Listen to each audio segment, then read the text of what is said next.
जय हिंद मित्रांनो, welcome to the my channel discussion with the self beyond yourself. याच्यामध्ये आज आपण क्वेश्चन डिस्कशन करणार आहेत. टोटल 8 ते 9 क्वेश्चन असतील. PYQ बेस्ड आहे, पॉलिटीचे क्वेश्चन्स यामध्ये आहे. ठीक आहे. तर पहिला question, discuss is adjective attach to the word republic in the preamble, are they defendable in the present circumstances. ठीक आहे. इंट्रोडक्शन मध्ये काय लिहिणार, आता याच्यामध्ये सरळ सरळ कोणते कोणते ऍडजेक्टिव्ह अटॅच आहेत ते लक्षात घ्यावं लागेल आपल्याला पहिले. ठीक आहे. तर ऍडजेक्टिव्ह कोणता आहे? डेमोक्रॅटिक, सेक्युलर, सोव्हरेन आणि सोशलिस्ट. तर हे आहे त्यांचं पहिले यांचा जनरल मिनिंग सांगायचा. त्याच्यानंतर हे डिफेंडेबल आहेत का नाही, पहिले तर आहेत तर कशामुळे आहेत आणि नाहीत तर कशामुळे नाहीत इतकं सांगायचं. ठीक आहे. इंट्रोडक्शन मध्ये आपण बघितलं आता, Constitution based preamble of the Constitution of India declared the India to be the sovereign, socialist, secular and democratic republic. ठीक आहे. प्रिएम्बलच सांगते आपल्याला काय, preamble of constitution of India declare the India to be, India काय आहे की एक सोव्हरेन आहे, सोशलिस्ट आहे, सेक्युलर आणि डेमोक्रेटिक रिपब्लिक आहे. द ऍडजेक्टिव्ह सोशलिस्ट आणि सेक्युलर हे कोणत्या अमेंडमेंट अमेंडमेंटनं आलेले आहेत. ठीक आहे. The adjective socialist and secular were added to the preamble of Indian constitution through 42nd amendment act which was passed in 1976. ठीक आहे. आता याच्यापैकी जे दोन आहेत, सोशलिस्ट आणि सेक्युलर, हे 42nd अमेंडमेंट ऍक्ट न पास झालेले आहेत, याच्यामध्ये आलेले आहेत. ठीक आहे. आता बॉडीमध्ये काय लिहिणार, ऍडजेक्टिव्ह लिहिणार सगळ्यात पहिले. ऍडजेक्टिव्ह आणि ते कसे अफोल्ड होत आहे आणि काय कोणत्या प्रकारात होत नाहीत. ठीक आहे. तर ऍडजेक्टिव्ह मध्ये आता सगळ्यात पहिले सोव्हरेन. सोव्हरेन मध्ये काय बघितलं तर तर सोव्हरेनिटी काय राहते की India exercised the complete authority over its internal and external affairs without interference from any other state or international body. Internal sovereignty आणि एक्सटर्नल सोव्हरेनिटी. इंटरनल सोव्हरेनिटी कोणत्या आर्टिकल नुसार आहे? आर्टिकल नंबर 1, काय की India is union of state. External affair मध्ये दिलेलं आहे, तर त्याच्यामध्ये दिलेलं आहे कुठलं आर्टिकल आहे? आर्टिकल 51. ठीक आहे. हे लिहिणं गरजेचं आहे.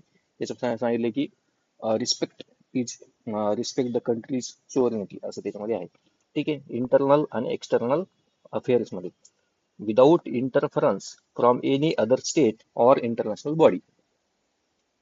Socialist, India commit to a social and economic equality by adopting a mixed economic model where the public sector, private sector, and non-governmental organization collaborate to reduce the disparities. Socialist हे कुठून कळतं आपल्याला? सोशलिस्ट काय आहे की India commits to the social and economic equality. कसं करते हे? By adopting economic model. कोणते कोणते model? In the public sector, private sector आणि एनजीओ मध्ये वेगवेगळे model to collaborate to reduce the disparities. Social मध्ये सोशलिस्ट, आता सोशलिस्ट आता हे लिहिणं गरजेचं आहे. कोणतं सोशलिझम आहे? तर फॅबियन सोशलिझम बद्दल लिहिणं गरजेचं आहे आपल्या इंडियावर, बरं का. फॅबियन सोशलिझम यांनी दिलं नाही. तर आर्टिकल 1, आर्टिकल 51 सॉरी, याच्यामध्ये फॅबियन सोशलिझम लिहिलं. सोशलिस्ट की वेलफेअर स्टेट म्हणून पण लिहितो आपण. ठीक आहे. Welfare state. India come to the social and economic equality by adopting the mixed economic model where the public sector, private sector and NGOs collaborate to reduce the disparities. Secular हे कुठल्या article मध्ये दिलं? Article 25 ते 28 of the constitution मध्ये दिलं. Secular काय आहे की स्टेटचं कोणतंच रिलीजन नाहीये असं आपल्या याच्यामध्ये, की state maintains the religious neutrality ensuring that no religion is a given preferential treatment. ठीक आहे. State maintains the religious neutrality, ensure that no religion is given a preferential treatment, which uphold the freedom of conscience and worship, which uphold the freedom of conscience and worship under the article 25 ते 28 of the constitution. Democratic काय आहे की popular सोव्हरेनिटी आपल्याकडं. Democratic म्हणजे काय? Popular सोव्हरेनिटी आहे. Democracy कुठून uphold होते की through the elections and substantive part of democracy, त्याच्यामध्ये काही फ्री स्पीच दिलं जातं थ्रू कोणती याच्यामध्ये बघितलं आपण तर इलेक्शन मधली जी democracy. Article 326 universal adult franchise आणि freedom of speech 19 clause 1 clause A, त्याच्यामध्ये फ्रीडम ऑफ स्पीच आहे. पॉप्युलर सोव्हरेनिटी, ठीक आहे, त्याच्यामध्ये अपहोल्ड केले जाते. म्हणजे काय की will of the people The power is exercised by the citizen through the representative or elected at a regular interval, ensuring the accountability of the executive to the legislature. आता हे तर सांगितलेलं आहे मी. सिम्पल मिनिंग याचा. आता आपल्याकडे आहे popular सोव्हरेनिटी word याच्यासाठी. पॉप्युलर सोव्हरेनिटी इग्निटी, सोवेरे इग्निटी, ठीक आहे, किंवा पीपल्स विल, किंवा आर्टिकल तुमचं 326, आर्टिकल 19 क्लॉज 1 क्लॉज ए. आता हे झालं एक पहिला एक जनरल मिनिंग सांगितलं तुम्ही. The analysis in the present circumstances कोणतं कोणतं आहे की adjective defendable in the present circumstances, present context आणि नॉन डिफेंडेबल. ठीक आहे. आता सुअरिनिटी इंडिपेंडंट. आता बघा डिफेंडेबल कसं आहे. Independent foreign policy decisions. आता आपले काही डिसिजन इंडिपेंडेंटली घेतो आपण. जसं की पोखरण 2च्या टाइमला आपण पोखरणची दुसरी चाचणी झाली तेव्हा इंडिपेंडंट डिसिजन आपलं होतं तेव्हा. The India refusal to join the NATO by or any military bloc, है ना. इंडिया रिफ्यूज करतो to join the NATO or any military bloc. Asserting the digital sovereignty, the developing the indigenous platform like the Bhashini आणि NavIC system, है ना. Digital सोव्हरेनिटी आपल्याकडं आपले आपले आपण प्लॅटफॉर्म तयार करतोय. भाषिणी झालं, नाविक सिस्टम झालं. पण कुठं लूज झालेली आहे. India's economic dependency. In 2024 India imported over the 80% of the semiconductor requirement from the east Asia. इथं कॉम्प्रोमाइज झाली थोडी सोव्हरेनिटी. ठीक आहे. इंडियाची इकॉनॉमिक डिपेंडन्सी ईस्ट एशियावर. 80% of the semiconductor requirement आपली त्यांच्याकडून होती. तर त्याच्यावर आपण डिपेंडंट आहेत. या गोष्टीमध्ये आपले डिसिजन ते मॉडिफाय करतात. सोशलिस्ट. सोशलिस्ट कसं आहे बघा. Serving the vulnerable section. कुठली पण स्कीम आहे ना. Welfare of the state, welfare of the people साठी कुठली पण स्कीम याच्यात येणार. ठीक आहे. Serving the vulnerable section. The 2025 revisions of the Pradhan Mantri Jan Dhan Yojana expanded the financial inclusion to the underserved rural population. आता एक्झाम्पल बघितलं ना इथं काय की प्रधानमंत्री जनधन योजनेबद्दल यांनी बोललेलं आहे. Expanded the financial inclusion to the underserved rural, किंवा ही स्कीम जरी लिहिली तरी चालते नुसती एवढी. नंतर equitable distribution of the wealth and prevention of concentration of power. हे कुठं दिलेलं आहे तेवढं लिहिणं गरजेचं आहे. हे आर्टिकल खूप महत्वाचे आहे. आर्टिकल 39 त्याच्यामध्ये दिलेलं आहे की equitable distribution of wealth and prevention of the concentration of the power. खूप महत्वाची गोष्ट आहे.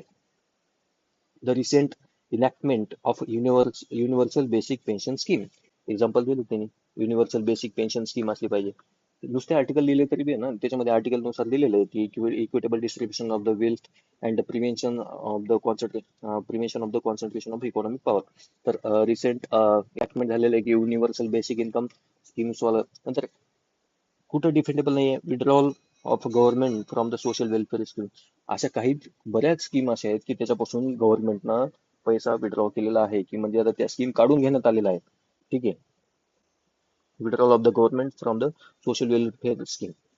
बघितलं. For example allocation of MG NREGA for FY 23 to 24 किती होते. 60,000 at ₹60,000 was 33% decline from the previous year. MG NREGA बद्दल झालेलं. ठीक आहे. 33% डिक्लाइन आहे त्यांच्या फंडमध्ये.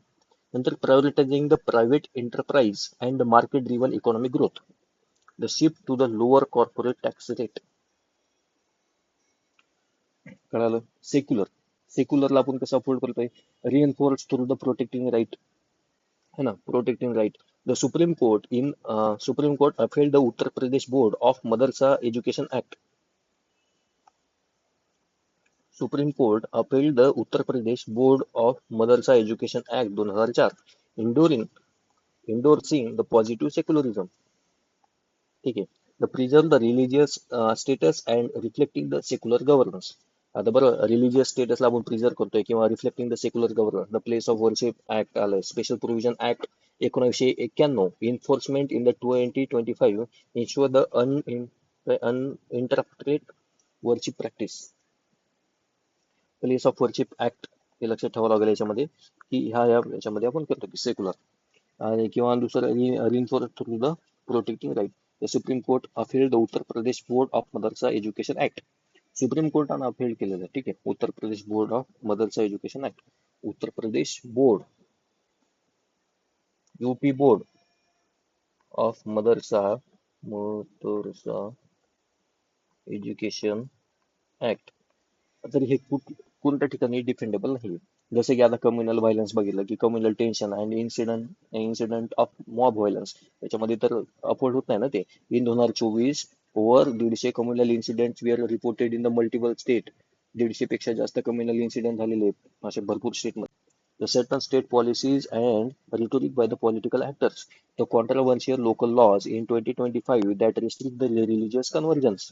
सिंपल एकच गोष्ट घ्यायची की ह्या ठिकाणी होत नाही. फॉर एक्झाम्पल कम्युनल टेन्शन किंवा मॉब व्हायलन्स 2024 मध्ये 150 पेक्षा जास्त इन्सिडेंट्स रिपोर्ट झालेत त्या बाबतीमध्ये. Democratic, the robust electoral participation, कितीतरी 70 काहीतरी टक्के 19 इलेक्शन मध्ये 74 है ना. Democratic, the robust electoral participation है ना, खूप जास्त प्रमाणात पार्टिसिपेशन झालेलं आहे. डिफेंडेबल आहे या गोष्टीमध्ये. The record voter turnout 74.5% in 2024 Lok Sabha election. अच्छा, 2024 बद्दल बोलताय त्यांनी, 2019 मध्ये पण खूप जास्त होते. आणि कुठल्या प्रकारामध्ये ते डिफेंडेबल नाहीये. लेस वाईज टू द अपोजिशनला तेवढं बोललं जाऊ शकत देऊ नाही, डिस्कशन तेवढे होत नाही. No private bill has been passed since 1970. 1970 पासून एक पण प्रायव्हेट बिल पास नाही झालेलं.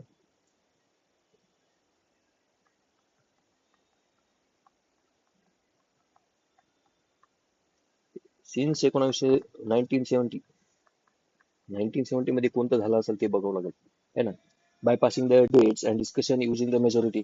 डिबेट होतच नाही तेवढ्या है ना, डिस्कशन होत नाही. मीन्स आता हे तुम्हाला ग्राफ मागे जे केलेला आहे, 15 लोकसभामध्ये किती बिल्स कमिटी पर्यंत गेलेले आहेत, 16 मध्ये किती गेलेत, 17 मध्ये किती गेलेत. 15 मध्ये काहीतरी 70% आसपास होते, 16 मध्ये 28% होते, 17 मध्ये 16% बिल फक्त पास झालेले म्हणजे कमिटीला रेफर झालेले. हे तुम्हाला ग्राफ काढू शकता ना तुम्ही असा. 15 मध्ये किती, 16 मध्ये किती, रिड्यूस दाखवायचं याच्यात है ना. 15, 16, 17. Conclusion, significance त्याच्यात. The preamble adjective represent the India's civilizational commitment to the pluralistic democracy, serving as a beacon for post-colonial nation world. Beacon म्हणजे की रे ऑफ होप सारखं ते beacon for post-colonial nation world. As India approaches its centenary of independence in 2047, these constitutional values provide the moral compass for navigating the global challenges while preserving the nation's diverse heritage, making them eternally relevant to India's democratic evolution and international standing. हे conclusion लिहायचं नाही, simple. आपल्याकडे काय conclusion मध्ये preamble मधले जे शब्द आहेत ते लिहू शकतो, किंवा प्रियम्बल हे कॉन्स्टिट्यूशनल मोरॅलिटी प्रोव्हाइड करते, किंवा preamble is the source of काय की फिलॉसॉफिकल सोर्स आहे ना, किंवा गायडिंग लाईट आहे ना टू द जजमेंट. असं फ्युचरिस्टिक द्यायचं ना आपल्याला. ते ठीक आहे, ते कन्क्लुजन देऊ. Second question, discuss the first. पहिला क्वेश्चन कळाला, ठीक आहे, सिंपल क्वेश्चन आहे पहिला. आणि यांनी आर्टिकल यूज केले नाहीत. आपल्याला माहिती आहेत आर्टिकल कुठले करायचे. आर्टिकल टाकायचे आपल्याला, केसेस टाकायच्या. आता preamble is the part, Kesavananda Bharati case आहे, मिनरवा मिल्स केस आहे, नंतर LIC इंडिया केस आहे ना. लाईन काय केस टाकू शकतो ना, केस टाकायचा भाई, केला एखादा part. Discuss the possible factor that inhibit the India from enacting for its citizens a uniform civil code as provided for the DPSP. As provided for in the DPSP. जे UCC आहे ते इम्प्लिमेंट करण्यासाठी असे कोणते factors आहेत की जे inhibit करतायत. Provided for in the DPSP. Factor responsible. आता फॅक्टर रिस्पॉन्सिबल मध्ये काय करणार आपण, स्टेक होल्डर्स कोणते कोणते. फॅक्टर शब्द आला की स्टेक होल्डर बघायचे सगळ्यात पहिले, कोणते कोणते स्टेक होल्डर त्यामध्ये आहेत. UCC बद्दल आपल्याला माहिती आहे की एक आर्टिकल 44 DPSP चे पार्ट 4 ऑफ द कॉन्स्टिट्यूशन मध्ये दिलेलं. उत्तराखंड सगळ्यात पहिलं आहे की त्यानं इम्प्लिमेंट केलं. नंतर गोवा पण आहे, गोवानं पण तर केलं आहे. स्टेक होल्डर्स कोणते कोणते याच्यामध्ये बघायचं. द सोसायटी एक तर है ना, UCC मध्ये रिलिजियस कम्युनिटी आल्या, ज्युडिशियरी आली, काय काय प्रोव्हिजन असले पाहिजे, ट्रायबल मध्ये काय त्यांच्या लॉज मध्ये काय फरक आहे, कॉन्स्टिट्यूशन, सोसायटी, गव्हर्नमेंट, लिगल, है ना. आता आपण जर असं लक्षात ठेवायचं म्हणलं की अशी यांच्यानुसार नाही पाठ करायची आपल्याला, तर सोसायटीच्या लेवलला सोसायटीमध्ये रिलिजियस, त्याच्यानंतर ट्रायबल, है ना, बस, नंतर काय गव्हर्नमेंट, ज्युडिशियरी. ज्युडिशियरी म्हणलं तर काय येतं की त्याची लिगॅलिटी, गव्हर्नमेंट हे ज्युडिशियल म्हणतात कॉन्स्टिट्यूशन, त्याच्याकडे तर आहे सगळं. गव्हर्नमेंट एक वेगळा, तीन कंपोनंट मध्ये आपण लक्षात ठेवले स्टेक होल्डर कोणते कोणते, किंवा याच्यामध्ये कोणते कोणते स्टेक होल्डर येतील. समजा की फॉर एक्झाम्पल सोसायटीमध्ये सोसायटी इट सेल्फ सोसायटीज आहे ना, नंतर दुसरा की रिलिजियस कम्युनिटी झाला, नंतर कोणतं ट्रायबल झालं, नंतर गव्हर्नमेंट आलं, गव्हर्नमेंट नंतर काय ती ज्युडिशियरी काय काय म्हणजे काही काही प्रॉब्लेम फेस करता येते, नंतर त्यांची लिगल काही प्रॉब्लेम असतील, नंतर कॉन्स्टिट्युशनल काही प्रॉब्लेम असतील. कॉन्स्टिट्युशनल प्रॉब्लेम फॉर एक्झाम्पल की युसीसी स्टेट सब्जेक्ट मध्ये येतं ना, स्टेट सब्जेक्ट, मग सेंटर कसं बनवणार याच्यासाठी हे तुम्हाला बघायचं याच्यामध्ये. ठीक आहे, ठीक आहे, मग आता बघू. आणि वे फॉरवर्ड द्यावं लागेल याच्यामध्ये, आहे की नाही. याच्यानंतर कसं करता येईल, असं डायरेक्ट निगेटिव्ह टोनवर आन्सर सोडायचा नाही. नीड काय, अच्छा ओके, आणखी एक डायमेन्शन त्यांनी केलंय की नीड काय आहे आणि वे फॉरवर्ड काय आहे, आपल्याला ते द्यावं लागेल. ठीक आहे, आता इंट्रोडक्शन मध्ये बघितलं तर recently Uttarakhand become the first Indian state to pass the UCC, marking a significant step toward implementing Article 44 of the Indian Constitution. Simple इतकंच लिहायचं की उत्तराखंड हे काय की पहिले इंडियन स्टेट बनलेले टू पास द UCC आणि marking the significant step toward the implementing article 44 of the Indian Constitution. This move has reignited the national debate around the feasibility of enacting a common civil laws across the India. ठीक आहे, म्हणजे stake holders आपण बघून घेतले. तर fact आता त्याच्यानुसार आपल्याला बघायचे factor that inhibiting the implementation or enacting the UCC. Factors that inhibit India from enacting for its citizens a uniform civil code. सोसायटीमध्ये बघितलं तर सोसायटीकडून काय अपोजिशन आहे, कन्सेन्सस नाहीये, lack of consensus in the society for the UCC. Social change need to be social change needs to be the society itself. सोसायटीमध्ये बघितलं तर consensus नाही ह्या गोष्टीसाठी. ठीक आहे, गव्हर्नमेंटकडे काय चॅलेंजेस आहेत या बाबतीमध्ये, union government must balance the federal principle. बरोबर आहे, UCC स्टेट सब्जेक्ट आहे, फेडरल प्रिन्सिपल बॅलन्स केलं पाहिजे ना under the constitution, ensuring that the state legislative power over the personal laws under the 7th schedule are respected. 7th schedule नुसार ज्या power दिलेल्या आहेत ते स्टेट लिस्ट मध्ये आहे, तर गव्हर्नमेंटला त्याचा रिस्पेक्ट करावा लागेल. Balance the federal principle. Legal काय प्रॉब्लेम आहेत, law commission report on reform of family law 2018 मध्ये लॉ कमिशनची रिपोर्ट आलेली आहे. त्याच्यामध्ये काय झालं की UCC is neither necessary not desirable at this stage. UCC गरजेचं नाही, लॉ कमिशनच स्वतः म्हणते. लिगल मध्ये बघितलं तर लॉ कमिशन म्हणते की याची काही गरज नाही तुम्हाला सध्या, है ना. UCC is neither necessary nor desirable at this stage, सध्याला गरज नाही असं म्हणलं ना, नेसेसरी पण नाही आणि डिझायरेबल पण नाही at this stage. Law Commission report on the reforms of family law. Law Commission report on the reforms of family law. The personal laws are under the concurrent list of the Constitution. Personal laws हे कुठल्या list मध्ये येते की concurrent list मध्ये, तर आहे इथं काम बनू शकते. The Constitution. The conflict between the right to equality, Article 14, and the right to freedom of religion, and Article 44. Constitution मध्ये काय प्रॉब्लेम आहे, आता इथे कन्फ्लिक्ट आहे, right to equality and right freedom of religion, या दोन गोष्टीमध्ये कन्फ्लिक्ट आहे. ठीक आहे, आर्टिकल 25 ते 28 allow for practicing the religious activity without any restriction.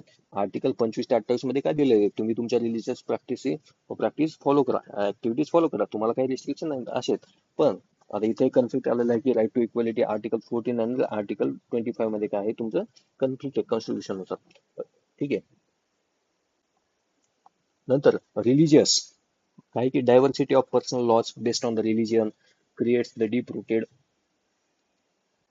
अच्छा ओके, ते काय की प्रत्येकाच्या रिलिजन मध्ये काही काही वेगळे वेगळे लॉ आहेत, है की नाही. Diversity in the personal laws हे एक फॅक्टर आहे दॅट इनहिबिट द इम्प्लिमेंटेशन.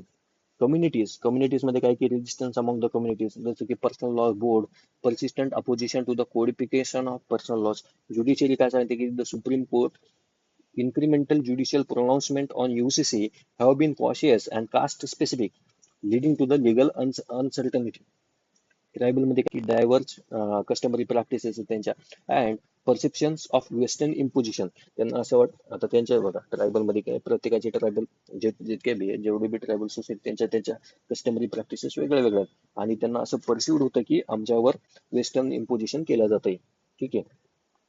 तर ते एक प्रॉब्लेम आहे. आता समजा की ट्राईब्स जे मेघालयामध्ये ट्राईब आहे अपोज करते युसीसीला का की तिथं मॅट्रिलिनियर सोसायटी आहे.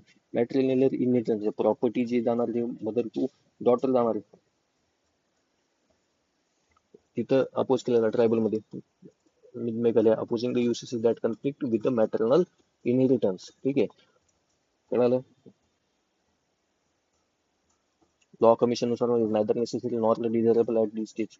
है ना. हे झालं गव्हर्नमेंट आलं की federal principle lack of constitution conflict between the article 14 and article 25 diverse personal laws, नंतर काही ट्रायबल डायव्हर्स कस्टमरी प्रॅक्टिसेस आणि perception of western imposition. For example tribes in Meghalaya oppose केले त्यांनी. ठीक आहे.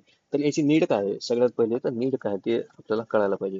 तर सोसायटीनुसार बघितलं आपण तर conduct legal literacy campaign and interfaith dialogues to build a public consensus. Lead नाही तर वे फॉरवर्ड दिल्यासारखं दिले है ना. तर अवेअरनेस करा तुम्ही, इंटरफेथ डायलॉग करा, interfaith dialogue to build the public consensus.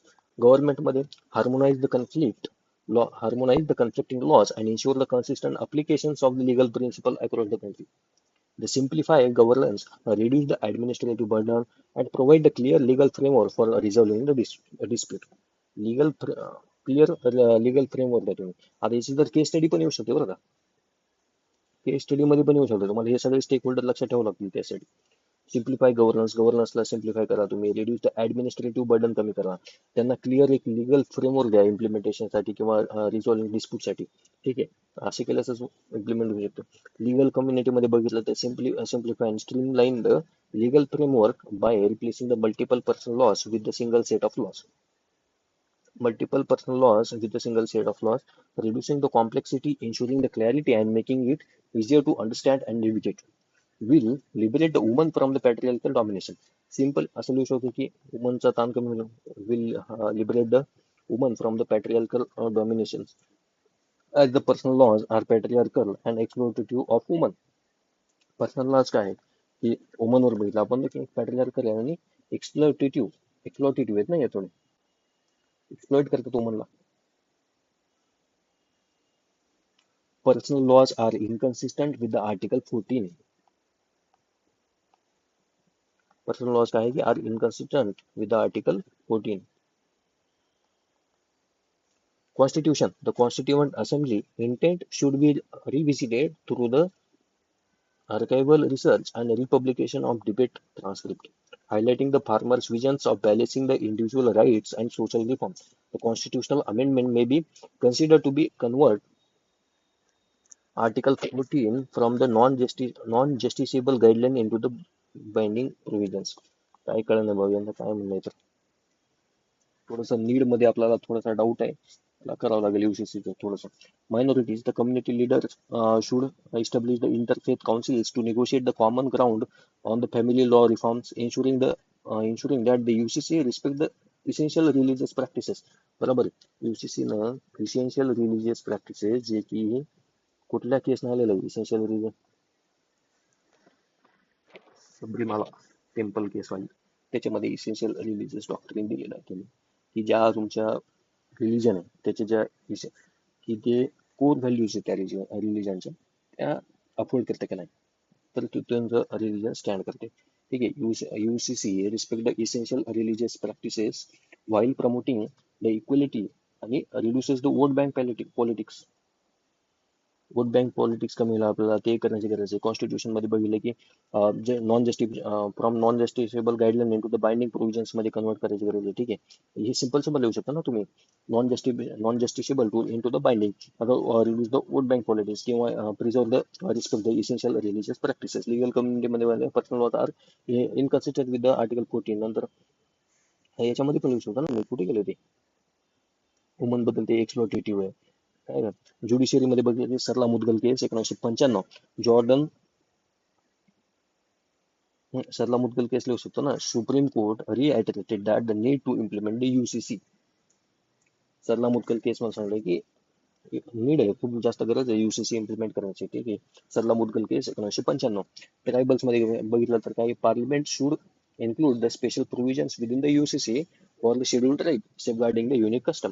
आता ट्रायबलचं कसं करणार की तुम्ही त्यांच्यासाठी स्पेशल प्रोव्हिजन्स द्या ना विदिन द युसीसी आणि सेफगार्डिंग द युनिक कस्टम्स. आता हे आपल्याला लक्षात ठेवावं लागेल जिथं पण आपलं ग्रीव्हान्स फेडरलचं येऊ शकतं प्रत्येक स्टेक होल्डर मध्ये. प्रत्येक स्टेक होल्डर तर एकाच यांना ऍड्रेस नाही केलं जात. तर जे मायनॉरिटी असतील त्यांच्यासाठी यांना स्पेशल प्रोव्हिजन्स द्यायला पाहिजे. कुठल्या पण गोष्टीमध्ये स्पेशल प्रोव्हिजन त्यांच्यासाठी असले पाहिजे है ना. त्यांचे युनिक काही गोष्टी असतील त्यांना काय केलं आपण पाहिजे, सेफगार्ड केलं पाहिजे, प्रिझर्व केलं पाहिजे. Safeguarding is good work. For example, the Autonomous District Council under the fifth schedule of the Constitution can co-draft the tribal inheritance clauses. है ना. ऑटोनॉमस फॉर एक्झाम्पल त्यांचे ऑटोनॉमस डिस्ट्रिक्ट काउन्सिल्स आहे fifth schedule नुसार है ना. तर त्यांच्या जे ट्रायबल इनहेरिटन्स जे क्लॉजेस आहे त्यांच्यामध्ये तुम्ही काहीतरी चेंज करू शकता. कॉन्क्लुजन काय लिहिणार तुम्ही? हा. In the Supreme Court judgment in a Pannalal Bansilal Pitti case, Pannalal Bansilal Pitti case, it was argued that while the Uniform Civil Code is highly desirable, its immediate enactment is in a pluralistic society might be counterproductive to the national unity and integrity. Instead, a piecemeal approach is recommended, gradually transitioning from the diverse civil code to the uniformity. असं एकदम गडबडमध्ये करण्याची गरज नाही. Piece mill approach हे एक नवीन शब्द कळाला की आपल्याला ग्रॅज्युअल करावं लागेल. ग्रॅज्युअली ट्रान्झिशन करावं लागेल ना. PIECE piecemeal approach, gradual transition. कुठल्या केसमध्ये सांगितलं त्यांनी सुप्रीम कोर्टाने की हे हायली डिझायरेबल आहे. इट्स इमिडिएट इनॅक्टमेंट मुळे काय होतं की प्लुरलिस्टिक सोसायटीमध्ये काउंटर प्रोडक्टिव्ह ठरू शकते ना to the national unity and integrity. कुठली केस आहे? पन्नालाल बन्सीलाल पट्टी केस.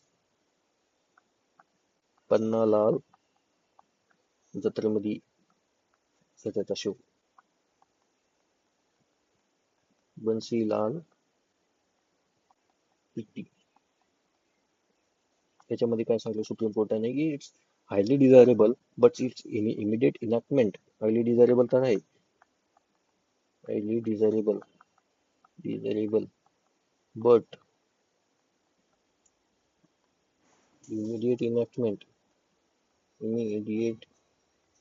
enactment leads to the counterproductive to the nation. Counterproductive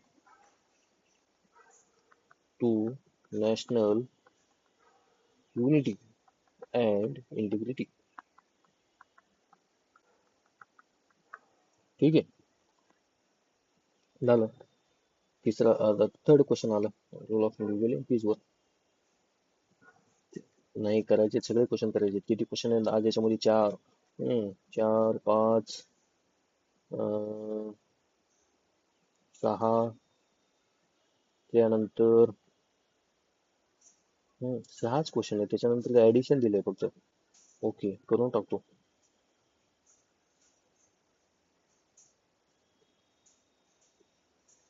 question number तिसरा.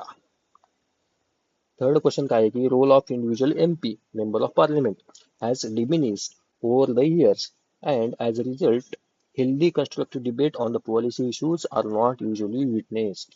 How far can these be attributed to the anti-defection law? Anti-defection law मुळे काय होतंय आणि which was legislated but with different intention. Anti law legislate झाला त्याचे intention वेगळे होते पण त्याच्यानुसार कुठले असे काय गोष्टी आहेत की त्याच्यामुळे जी डिबेट आहे की ती कमी होत चालली आहे. ठीक आहे ना, थोडी कमी होते किंवा काय होते इंडिव्हिज्युअल एमपीचा परफॉर्मन्स वर काय फरक पडते त्या गोष्टीचा. डिफरंट म्हणजे कसे इंटेन्शन त्याचे बदलले अँटी डिफेक्शन लॉ नुसार. ठीक आहे. आणि असा जे क्वेश्चन आलेला आहे 2019 मध्ये, 2013 मध्ये आलेला, 2019 मध्ये काय आलं की individual parliamentary role to the national lawmaker is on a decline, which in turn has adversely impacted the quality of debate and their outcomes. ठीक आहे. रोल ऑफ इंडिव्हिज्युअल एमपीचा आहे. तर सिम्पल असा रोल विचारला तर तुम्ही ह्या कसं कन्स्ट्रक्शन करणार याचं रोल ऑफ एमपी, तरी कुठल्या कुठल्या फॅक्टर आपलं हे बघावं लागेल ना की डोमेन कुठलं कोणते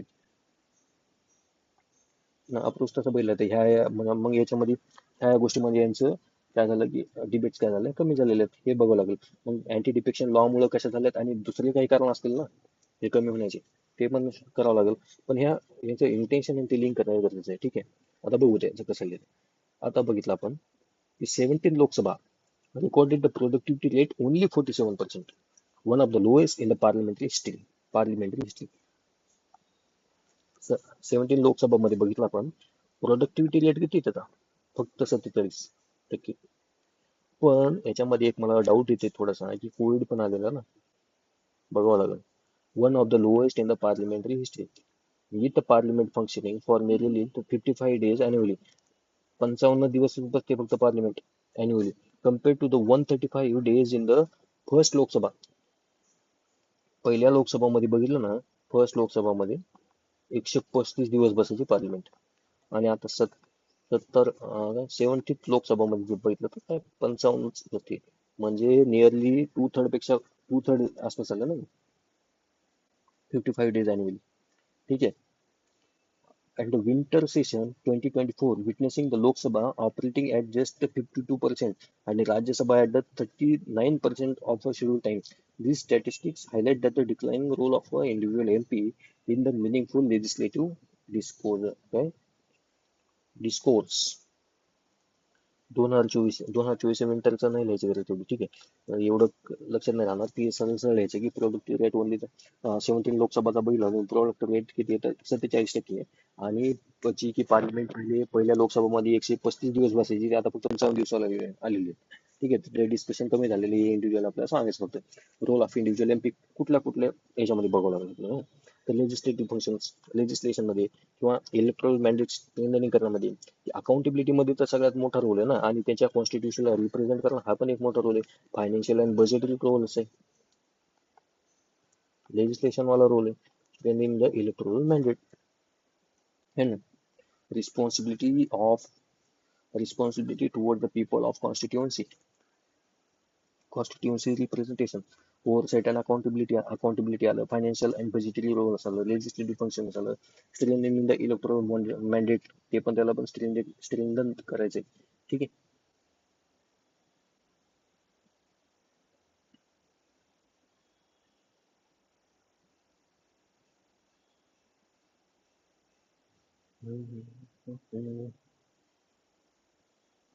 आता बघू बॉडीमध्ये काय नाही रोल ऑफ इंडिव्हिज्युअल एमपी.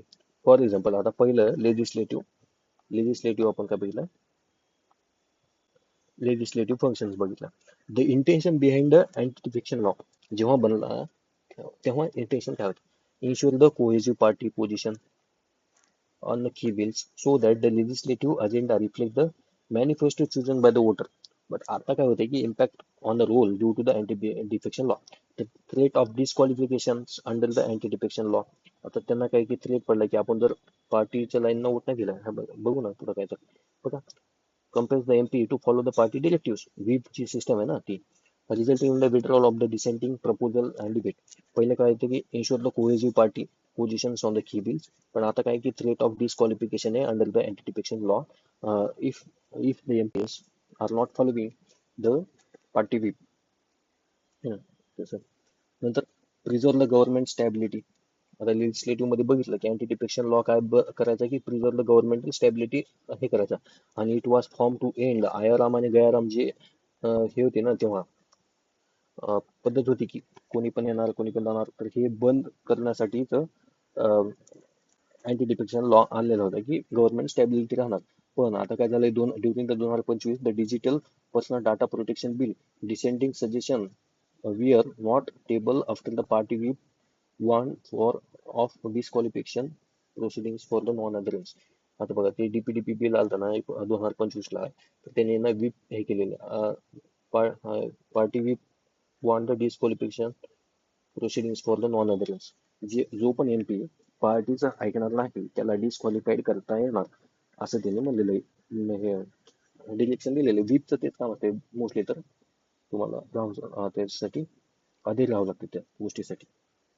ठीक आहे. ओव्हरसाईट आणि अकाउंटेबिलिटी बघितलं. Oversight and accountability. तर अँटी डिफेक्शन लॉचं इंटेन्शन काय होतं की प्रिव्हेंटिंग द ब्रायबरी है ना, होणार नाही. Induce the flipping of votes, bribery induce flipping of votes. ठीक आहे. Channel dissent inside the party forum, encouraging the institutional accountability है ना. MPs raise the audit and performance issues in the party committees before the final house stands. थोड्या वेळाने येऊ टाकू काही परत, थोड्याच वेळा टाकतो. हा 3 व्हिडिओ अपलोड करणार आहे मी.